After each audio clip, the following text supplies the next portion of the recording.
Welcome back to Homeacres, and I want to show you the transformation time under cover at this time of year, which is just beginning second week of October, when the summer crops, which have been fantastic, you can see they're still doing some nice things there. The aubergines, which I've trained up 2 stems, and I've taken a lot of leaves off. Very interestingly, actually, the plant next to them had red spider mite, but it didn't spread onto these, and very healthy, strong plants which can resist a certain amount of pest. This is variety Black Pearl on a grafted rootstock.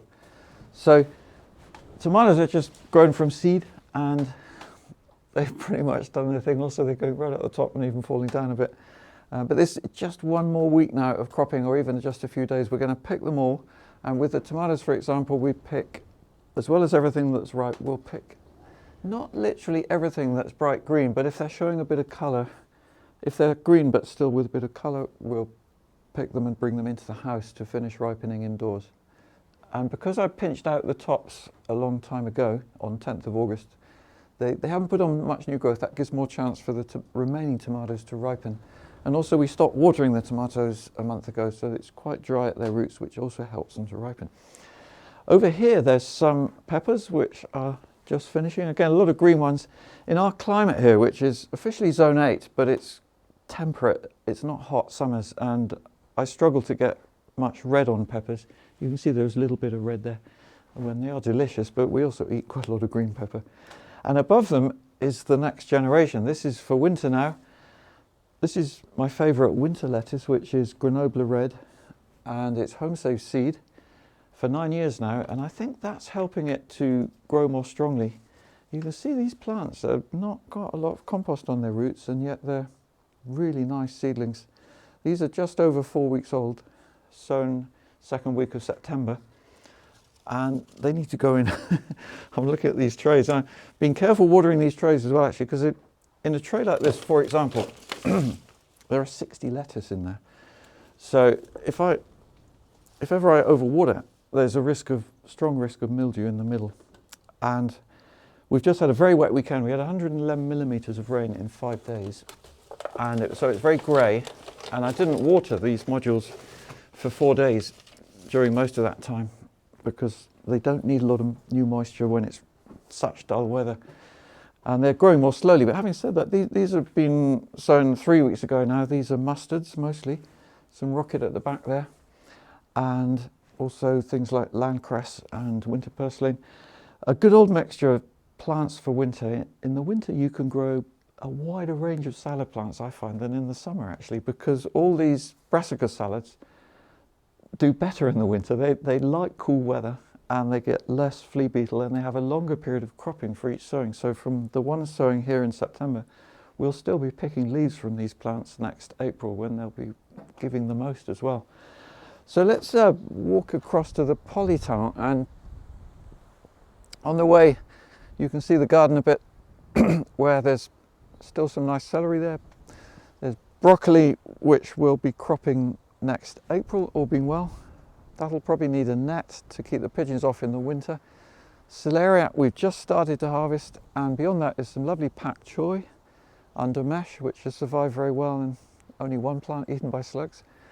Then there's some lettuce, again the same Grenoble Red, transplanted there exactly 3 weeks ago, and beyond that some spring onions, looking nice for next spring. And they've only sown 5 weeks ago, transplanted 3. Then in the polytunnel, it is sadly end of days for these cucumbers, and I do feel sad about this, actually, because they've been so good cropping. They've gone right up to the top and then come down again, as you can see, and the quality of the fruits is not now as good as it was, which you wouldn't expect. You know, it's nothing like warm enough really for them. But considering the weather, actually, it's remarkably good. And you can see the leaves they're still healthy. They've done really, really well. Sadly, they'll be coming out very soon. And then there's even the loofah here, just one plant which needs harvesting. I've never done this, but Joy Michaud, who supplied the seeds, Sea Spring Seeds, she reckons you just put these in a bucket of water, let all this outside slip off, and then you've got the loofah inside. We'll see. And then there's some lovely celery here. It's the first time I've grown celery actually in the polytunnel as a catch crop. So that went in only 2.5 months ago after French beans. That's the third crop of the year there. Salad followed by French beans followed by celery. And then beyond me, Charmaine is here, my helper for a while, and she's done a great job clearing these tomatoes. We've taken all the marigolds out already. So this is the transformation that it always feels a bit brutal.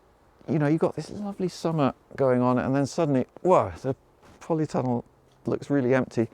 We're going to clean the outside a bit on a wet day. It's getting a bit dirty.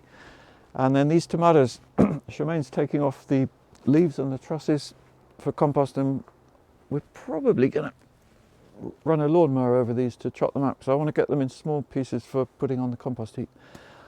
These didn't have any blight in here because I keep the leaves dry. If they did have blight, I would still put them on the compost heap. You can do that. It's totally safe. I've done it and proved to myself that it works fine. The next thing we'll need to do in here is watering the soil, because these plants haven't been watered for 3 weeks, so 4 weeks actually. The soil is pretty dry. And when you're watering dry soil like this, it's good to water it in stages. So you water a bit, then the water runs off, come back 5-10 minutes later, and then it will soak in more. So we'll just go around either with a hose, or I might even use the overhead watering, which we haven't used for 4 months now because I don't want to wet the leaves of the summer crops. So there we are, time of transformation. I'll see if we can get back here in a couple of weeks or 3 weeks and look at the winter plantings.